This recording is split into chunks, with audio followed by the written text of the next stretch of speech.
Bonjour et bienvenue dans la saison 2 de Localocratie. Je suis Xavier Marichal.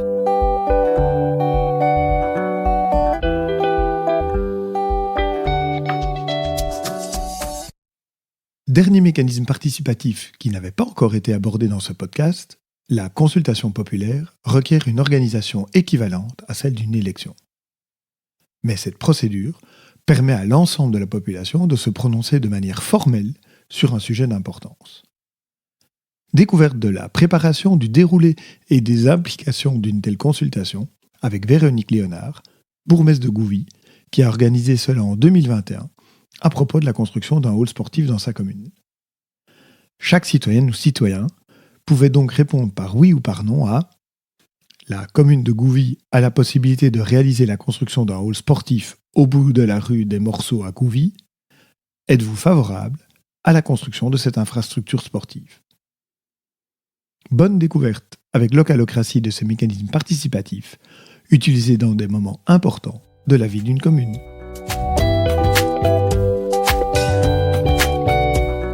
Bonjour Madame Léonard. Bonjour.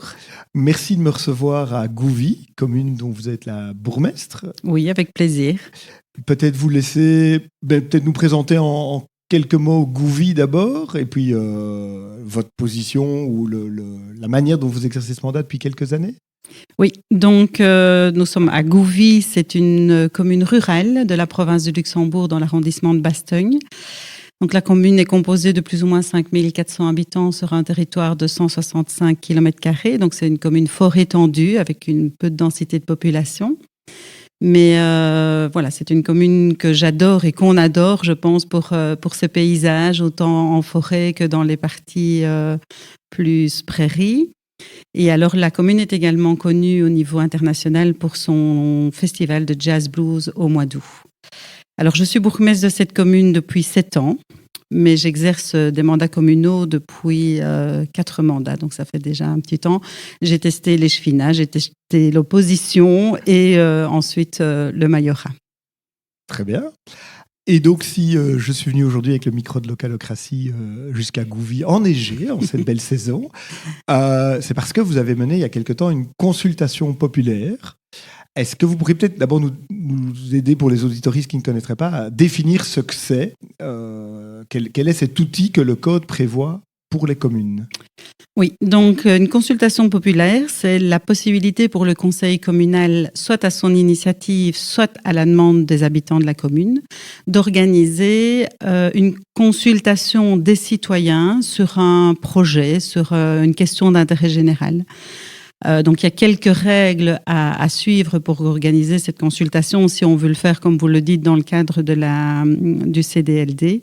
Et effectivement, on a mené une consultation, pas tout à fait dans le cadre strict, puisqu'on est en période Covid, et donc c'était un peu particulier. On a mené une consultation en 2021 par rapport à la construction d'un hall sportif. Très bien. Et alors, qu'est-ce qui amène un collège, un conseil, finalement, c'est le conseil qui a décidé ça, vous l'avez rappelé, à avoir envie d'organiser une telle consultation? Lors des élections, il y a toujours le tour des villages et autres, et on rencontre énormément de citoyens, et on a très rapidement repéré que le sujet du hall sportif, qui est un projet en route depuis de nombreuses années, était relativement clivant. Donc c'était difficile de se positionner pour savoir si la population était favorable ou défavorable, parce qu'on avait vraiment des sons de cloche dans tous les sens. Donc déjà à ce moment-là, mais on avait pensé à organiser une consultation populaire. Ensuite, le projet a été déposé en 2007. On a reçu un accord de subside en 2020, et vous imaginez bien sur le nombre d'années que l'évolution financière a été conséquente. Donc en 2007, on était plus ou moins à 2,4 millions d'investissement. En 2020, on reçoit un subside de 2,2 millions avec une estimation qui a déjà augmenté. Et au moment de la consultation, on est à une estimation de plus ou moins 4,4 millions. Donc ça veut dire un investissement financier quand même conséquent, et automatiquement, ça va avoir un impact sur tous les choix politiques à venir, puisque si on décide de mettre des moyens financiers dans ce projet-là, fatalement, il y a d'autres projets qui vont devoir attendre un peu plus longtemps ou être étalés de façon différente ou organisés de façon différente. Et donc, c'est vraiment ces deux incidents-là qui ont fait qu'on a réalisé une consultation populaire. C'est de connaître la position parce qu'elle était relativement peu certaine parce qu'on avait les deux sons de cloche. Et puis, cet impact financier conséquent par rapport à la commune et donc par rapport à tous les choix d'orientation de projet qui allaient venir ensuite. Et donc s'assurer finalement que l'ensemble des citoyennes et des citoyens de Gouvy, ou en tout cas la majorité, estimait que c'était suffisamment important pour mériter une telle dépense dans la commune. Voilà, c'était au sein du conseil, il commençait aussi à avoir beaucoup d'interrogations et de remises en question par rapport aux choix qui avaient été opérés plus tôt. Mais qui ne s'étaient pas concrétisés immédiatement, en fait. Pas concrétisés tant qu'on n'avait pas de subside. Oui. C'est au moment où la promesse de subside est arrivée en 2020, qu'il a fallu faire le choix de on avance ou on n'avance pas. Et puis le temps de se laisser remonter le dossier, parce qu'on est en 2020, on est 13 ans après le premier dépôt. Et donc c'est comme ça qu'on s'est dit on va consulter ça à la population pour qu'ils participent à ce choix qui est quand même d'une ampleur importante pour notre commune. Et alors concrètement, comment est-ce qu'on demande dans une consultation l'avis aux citoyens ? On n'a pas le droit de leur demander de rentrer dans toutes les nuances. Si je ne m'abuse, la loi est assez stricte à cet égard-là. Oui, donc en fait la question qui est posée, on ne doit pouvoir y répondre que par oui ou par non. Donc, il faut que ce soit une question qui ne porte pas à confusion, qui soit claire. Et au préalable, le citoyen doit évidemment avoir eu l'occasion d'être informé sur le sujet. Comme j'ai dit tout à l'heure, on était en période Covid, donc nous, on a dû adapter un petit peu le mécanisme. Mais en temps normal, le CDLD prévoit qu'au moins un mois à l'avance, une brochure soit distribuée à tous les citoyens qui reprend des informations sur le sujet. La difficulté, c'est d'être le plus neutre possible dans cette brochure d'information. Et la brochure doit aussi reprendre la question qui sera posée, comme ça les citoyens la connaissent déjà à l'avance. Oui, ils ne sont pas surpris au moment de l'isoloir en disant « Ah, je n'avais pas compris que c'était comme ça ». Oui, tout à fait. Donc il y a cette brochure qui est obligatoire. Et puis entre la brochure et le moment où le citoyen donne son choix, enfin participe au vote, il y a la possibilité d'organiser d'autres séances d'information par des réunions citoyennes, des rencontres dans les villages. Ce que nous, on n'a pas pu faire, en l'occurrence, vu la période Covid, c'était pas autorisé. Donc nous, on a juste ajouté la possibilité de venir consulter le dossier à l'administration communale. Et le soin a été confié à un membre de l'administration pour ne pas non plus qu'il y ait de parti pris si c'était un élu politique qui répondait aux questions. Et donc, les questions comme ça pouvaient être tout à fait, le plus possible objectives, parce qu'on n'est jamais objectif à 100%, mais en tout cas, les questions et les réponses étaient les plus objectives possibles. Donc voilà, à la suite de ça, mais une fois que cette période d'information a été faite, on passe à un vote qui, en temps normal, de nouveau, se fait un peu comme un vote lors d'une élection. Les gens vont dans des bureaux de vote, il y a des assesseurs et autres. Nous, on a dû adapter la situation vu de nouveau le Covid. Et à ce moment-là, on est passé par un vote postal. Donc, un courrier a été envoyé aux citoyens avec 3 enveloppes, un bulletin de réponse, mais il y avait aussi d'abord un talon qui confirmait, qui signait qu'ils avaient voté pour ne pas avoir des doubles votes. Chaque citoyen était numéroté. Des urnes étaient disponibles à différents endroits de la commune, de nouveau pour ne pas rassembler tous les gens au même endroit, notamment dans les écoles, parce qu'on s'est dit que là, il y avait un public important quand même pour récolter les bulletins. Mais les urnes étaient scellées et les urnes étaient toujours surveillées. Elles ne pouvaient pas être déposées dans un couloir. Il devait toujours y avoir une vue dessus pour garantir qu'il n'y ait pas d'interférence dans les bulletins. Et puis, on a organisé un dépouillement avec un notaire et un bureau des assesseurs. Donc vraiment, on retrouve, vous l'avez dit ici, un peu particulier parce que période Covid, mais tout le formalisme d'une élection. Ah, c'est oui. Si ce n'est que j'ai oublié de dire, le vote n'est pas obligatoire. Alors, dans une élection, le vote est obligatoire. Ici, dans le cadre d'une consultation populaire, les gens sont invités à se prononcer, mais ne sont pas obligés. Et est-ce qu'il y a un seuil minimum de participation pour qu'on considère que la consultation soit valide ou bien, s'il n'y a que 3 personnes qui répondent, Alors, le CEDLD prévoit que s'il n'y a pas 10% de la population appelée à voter qui se manifeste, eh bien, il n'y a pas de dépouillement. Donc, la population... on ne dépouille même pas. On ne dépouille pas. Oui. Donc, si la première chose a été de compter le nombre de bulletins, si on n'avait pas atteint les 10% de consultation, de participation, on n'aurait pas dépouillé. C'est ce qui était convenu avec le bureau des assesseurs. Et ici, c'est les gens à partir de 16 ans qui sont invités à voter aussi. Donc, pas à partir de 18 ans pour les élections régionales fédérales. Maintenant, européennes, c'est 16 ans aussi. Mais pour une consultation populaire, le code prévoit 16 ans. Et donc voilà, je pense que les 10%, on les avait atteints, donc le dépouillement a eu lieu. Et si je vous entends, avec tout ce formalisme important pour qu'effectivement ce vote soit représentatif d'une certaine réalité, j'imagine que pour l'administration et les élus qui encadrent tout ça, c'est un vrai travail qui occupe pendant plusieurs journées. On ne fait pas ça sur un coup de tête, pour le dire autrement. Non. Donc on a démarré, la première décision date de janvier 2021, qu'on a dû adapter au mois de mars, puisque ça a été la fermeture sanitaire. Et puis alors, je pense que c'est au mois de juin qu'on est arrivé au vote, mais le temps d'établir le texte, le temps de faire les marchés pour les impressions, bulletins, impression des brochures, les réservations postes, l'organisation toute la logistique qui tourne autour, effectivement, c'est une dépense financière importante. J'ai justement demandé, pour vous donner un exemple, pour une commune comme la nôtre, eh bien, on a dépensé 12 500 € pour cette consultation populaire, sans compter les moyens financiers. Donc, uniquement les dépenses qu'on a engagées pour tout ce qui est impression et frais postaux. C'est ça. Et puis, il y a tout le temps de travail à côté. En fait. Et alors, le temps de travail n'est pas repris dans ce budget-là. Oui. Donc, voilà. Oui.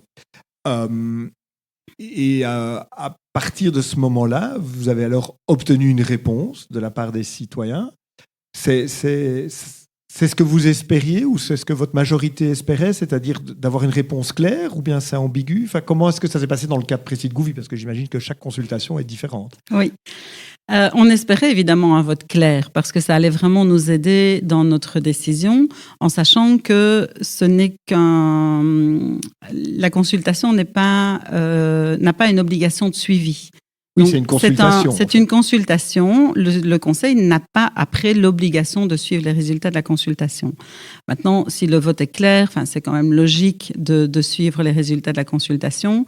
Quand le vote est ambigu, fatalement, ça laisse toujours une certaine latitude de décision. Mais nous, on a eu la chance d'une participation vraiment très importante et d'un vote qui était clair.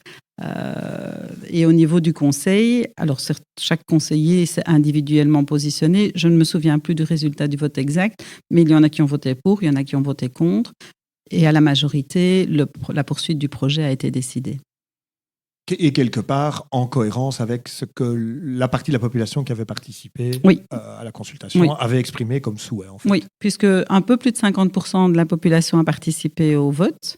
Et 67% étaient favorables et 26 ou 27 défavorables. Donc, on a eu cette chance d'une information claire qui a été donnée par les citoyens. Ce n'est pas toujours le cas, c'est notre première expérience, mais c'était une bonne expérience à ce niveau-là. Ah oui, j'y reviendrai sur l'envie de renouveler l'expérience ou pas. Et donc finalement, parce que c'est un mécanisme lourd, donc on comprend qu'il ne soit pas activé dans toutes les communes à chaque législature, mais est-ce que, en tant que bourgmestre, en tant que collège, c'est ça qu'on espère et qui finalement est un vrai facilitateur de se dire qu'on ne se trompe pas de direction par rapport au bien-être des citoyennes et citoyens qu'on a envie de servir? Disons que dans des dossiers aussi importants ici financièrement ou importants pour parfois d'autres impacts aussi au niveau social, ça conforte dans le choix. Je dois avouer que personnellement, j'étais indécise sur la poursuite du projet ou pas. Je voyais énormément les atouts au niveau sportif, au niveau social, au niveau de la vie économique de Gouvy aussi par la localisation. Mais le volet financier commençait quand même vraiment à poser question. Et le résultat de la consultation a fait balancer mon choix vers la poursuite du projet. Et vous expliquez justement cette difficulté pour vous-même de décider, puisque évidemment tout projet a son bon côté et ses côtés négatifs surtout du côté financier de ce qu'un projet pareil peut empêcher. Comment est-ce qu'on arrive à faire cette fameuse note neutre ? Je sais que le service public de Wallonie est à disposition pour aider là-dessus, parce que c'est pas évident. On ne va pas commencer à lister aux citoyennes et aux citoyens en disant « Ah, mais si on fait ça, voilà tout ce qu'on ne fera pas ou qu'on fera plus tard. » Donc, comment est-ce qu'on arrive en une note dont je mettrai le lien pour les auditoristes, parce que le bon côté de la période Covid, c'est que du coup, tout ça est encore en ligne. C'est encore en ligne. Oui, on trouve cette feuille de synthèse qui est très claire, mais j'imagine que ça n'a pas dû être un travail facile de factualiser finalement tout ce qui se cache derrière une décision. Je ne sais plus quelle était la question, mais effectivement, c'est juste oui ou non. Oui. Mais derrière ce oui ou ce non se cachent quand même des enjeux un peu plus complexes que juste oui ou non, j'ai envie d'un complexe sportif. Mais je pense que pour être neutre, déjà, il faut en dire assez, mais pas trop. Donc, il ne faut pas vouloir aller trop dans le détail parce que de suite, on va donner un peu des orientations. Ce qu'on a eu comme démarche aussi, c'est de mettre un petit peu des réflexions tout venant. Et donc, on a sollicité des personnes pour émettre des réflexions sur le hall sportif, qu'elles soient positives ou négatives, qu'on a catégorisées par rapport aux avantages inconvénients sociaux, aux sportifs, par rapport aux financiers, par rapport à la localisation. Et on voulait vraiment que les gens aient des réflexions à lire et à réfléchir pour eux-mêmes développer leur propre position par rapport au projet. Alors, ça demande un exercice de recul important et de neutralité important, et ça doit être lu par plusieurs personnes parce que parfois un mot peut changer énormément dans une phrase. Et donc voilà, on a été plusieurs à travailler sur ce document pour essayer de le rendre le plus neutre possible et le plus objectif possible.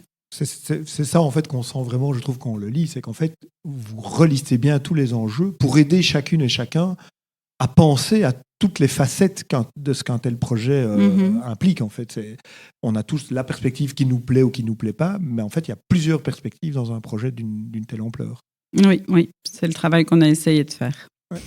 Et puis, j'imagine que la question de la neutralité, elle est encore plus forte au moment de la question, ou est-ce que ça vient tout naturellement ? Parce qu'évidemment, selon qu'on demande souhaitez-vous un super projet sportif ou souhaitez-vous un complexe sportif qui appauvrit tous les autres projets, j'imagine que c'est pas facile. C'est vraiment deux questions qui ne doivent vraiment pas être posées comme ça. Mais de nouveau, c'est le moins de mots possible, avec pas d'ambiguïté et une réponse par oui ou par non. Et on a formulé plusieurs questions. J'ai refait un peu de la relecture, comme ça datait d'il y a quelques années avant notre rencontre. Et j'ai retrouvé la trace de plusieurs questions qui avaient été posées. Et finalement, ce n'est encore aucune d'elles qui est reprise sur le bulletin de vote. Mais tout ça a été fait en concertation avec la directrice générale aussi, qui permet, elle a toujours cette attitude de recul et de neutralité, donc elle permet de donner un bon retour aussi par rapport à ça. Oui, et de nouveau, on le sent, que finalement, c'est une question très courte et pas de qualificatif, quel qu'il soit, parce que si on commence à qualifier le projet, on dévoile l'envie de partir plus d'un côté que de l'autre. On donne une orientation à la réponse et ça ne va pas. On ne peut pas faire ça, sinon la consultation n'a pas de sens. Très bien. Si c'était à refaire sur un enjeu d'une telle ampleur, puisque vous l'avez dit, pour une commune comme Gouvy, c'était plusieurs millions qu'on décide d'injecter dans un grand projet. Vous pensez que le jeu en vaut vraiment la chandelle, que cette énergie-là a été utilisée à bon escient ? Oui, tout à fait. On a l'avantage de cette réponse claire. Je ne sais pas si je répondrais de la même façon si j'avais eu un résultat qui portait ambiguïté. Parce que je me serais dit, finalement, on n'a quand même pas trop. Ça, ouais. Oui. Maintenant, tout en vous disant, je me dis, oui, mais alors là, c'est simplement de dire, le conseil communal décide puisque les citoyens sont partagés. C'était aussi une façon d'analyser. Donc oui, franchement, je le referai. Pour un autre projet de cette ampleur, d'un impact important comme ça pour notre commune, je le refais sans souci. En espérant que ce ne soit plus en période Covid, puisque là, si je vous entends bien, il a fallu innover, finalement, un peu s'écarter des règles telles qu'elles sont prévues à la base, puisque isoloir, comme une élection, mais en restant alors complètement dans l'esprit. Donc finalement, vous avez eu en plus une pénalité de travail supplémentaire pour trouver une réponse adaptée. Vous ne pouviez pas attendre cette réponse parce que le subside étant là, j'imagine qu'il fallait décider si on avançait ou pas. Oui. Et donc vous avez dû être innovant sur la manière de respecter l'esprit alors que la manière traditionnelle ne pouvait pas être mise en œuvre. Oui, on avait chaque fois des échéances à partir de la promesse de subside. On avait 1 an pour rentrer le dossier avec le cahier des charges. Et puis, on avait de nouveau 1 an. Donc, on avait ce délai de 2 ans pour finaliser le tout. Donc, on avait l'échéance du mois de septembre où on devait clôturer notre décision. Donc, aucune possibilité de postposer la consultation à la réouverture des rencontres sociales et autres par rapport au Covid. Ça a été un petit défi, mais voilà, on aime bien les défis et on l'a relevé. Je pense qu'effectivement, mais surtout quand vous me dites que la région wallonne nous renseigne comme commune dans cette thématique-là, alors nous, on l'a fait en période Covid, c'est que je pense qu'on a bien relevé le défi. En tout cas, des gens qui interviendront plus tard dans ce podcast, ils trouvaient qu'il y avait un beau respect de l'esprit en trouvant des solutions dans une période qui n'était pas du tout habituelle, en fait. Oui, c'est le moins qu'on puisse dire. Mais merci beaucoup pour ça. En guise de conclusion, finalement, vous avez l'impression que les citoyennes et citoyens qui ont participé à ça les intéresse. Enfin, ça les a intéressés encore plus à la démocratie locale, au pouvoir communal, ou bien non, l'enjeu était vraiment sur ce projet-là, sans réflexion, Est-ce que les citoyens se rendent compte en fait de tout ce qui a été mis en œuvre pour aller prendre leur avis ? Ça, je ne pense pas. Quand on voit le résultat final, on n'imagine jamais ce que ça a valu comme travail et mise en œuvre au préalable. Maintenant, je pense que c'est pas le plus important. Ce qui est important, comme vous le dites, c'est la possibilité pour le citoyen de participer, de donner son avis sur un projet bien précis. On a eu beaucoup de retours très positifs de cette consultation. Dans la suite directe de la consultation, mais j'avoue qu'on n'a plus tellement de discussions sur une potentielle consultation, à part dans des discussions minorité-majorité sur un autre dossier qui nous clivait. Mais là, on n'a pas souhaité le faire, il n'y avait pas un investissement financier aussi important et la majorité n'a pas souhaité répondre à la demande de la minorité. Mais l'important, c'est que les citoyens se rendent compte qu'ils peuvent être interrogés. Alors ici, c'est vrai que c'est un processus lourd et administratif. Il y a parfois aussi des plateformes simplement qui permettent de consulter les citoyens. C'est beaucoup moins formel. Je ne sais pas dans quelle mesure on peut être sûr qu'il n'y a que nos citoyens de notre territoire qui y répondent, mais c'est des processus qui permettent peut-être parfois d'aller plus vite. On n'a pas voulu aller là-dedans parce que je pense que ce n'était pas fort développé encore à l'époque. On en entend plus parler maintenant. Je sais que d'autres communes, comme Marche notamment, sur un aménagement de territoire, a réalisé une consultation. Je pense que c'était via une plateforme numérique. Mais ici, je dois dire que c'est une expérience dont je garde un bon souvenir, même si ça demandait beaucoup de travail. Mais qui a une vraie légitimité. Oui. Là où les autres consultations numériques, effectivement, on voit ça émerger, sont très intéressantes, mais n'ont pas toute la légitimité du processus tel que vous l'aviez mis en place, finalement. Oui, en effet. Écoutez, merci beaucoup. J'espère que ce hall, je ne sais pas s'il a déjà émergé. On l'a inauguré au mois d'octobre. Voilà. J'espère que tout le monde est ravi d'aller bénéficier de cette nouvelle infrastructure sur le territoire communal de Gouvy. On est satisfait de l'engouement initial. On espère que ça perdurera et que l'activité va se développer encore plus qu'aujourd'hui. Mais il y a déjà énormément de personnes qui se sont remises au sport grâce au hall sportif. Écoutez, voilà une très belle conclusion. Merci beaucoup. De rien, bonne journée à vous.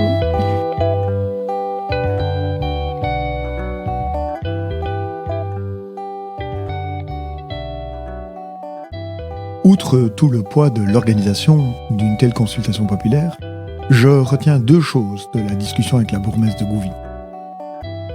Ces 2 choses ont toutes 2 trait à la manière dont la population décide ou non de participer à un tel événement. Le premier, c'est le taux de participation, car lors d'une consultation, le vote n'est pas obligatoire. Et donc, s'il n'y a pas une grande partie de la population qui se déplace pour aller voter le jour de cette consultation, le pouvoir en place va être bien ennuyé pour décider si le vote est représentatif ou non de l'avis de la population. Et puis, le deuxième point, qui est sans doute encore plus délicat pour le pouvoir politique en place, c'est de savoir si le résultat du vote sera tranché ou non. Car s'il est tranché, il va être difficile pour le pouvoir d'aller à l'encontre de l'avis, mais à l'inverse, il lui sera d'autant plus facile de suivre cet avis en disant que c'est vraiment ce que la population a décidé. Si par contre, le vote est mitigé 50-50, tout cela risque d'être ressenti comme un coup dans l'eau ne permettant pas d'avancer. Réfléchissez-y bien si un jour dans votre commune, le pouvoir communal décidait d'organiser une telle consultation. Belle suite de journée, de soirée ou de matinée, c'est selon, et à très bientôt.